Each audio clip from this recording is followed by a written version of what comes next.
There are a lot of people out there who would tell you that the only way to invest is with an index fund. They will cite statistics. There's an industry statistic that 80% of all actively managed funds, that is where there's a manager making the buy, sell, and hold decisions, underperform their respective index. And that is certainly true. However, the inverse of that is that 20% of the funds do better than the index. See, with an index fund, the manager doesn't decide which stocks or which bonds to buy, sell, or hold. Rather, they are just mimicking some sort of index that's been created by a third party. For example, the S&P 500, which is developed by Standard & Poor's, or the Dow Jones Industrial Average, which clearly comes from the Dow Jones Company.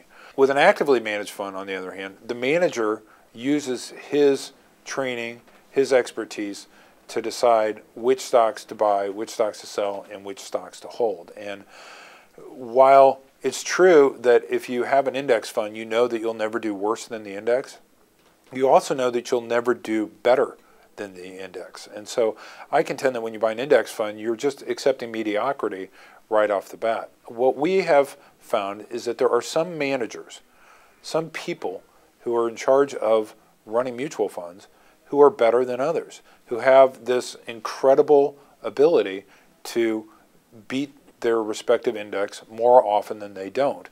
And when they do it by a significant margin, enough to make it worth having the actively managed fund.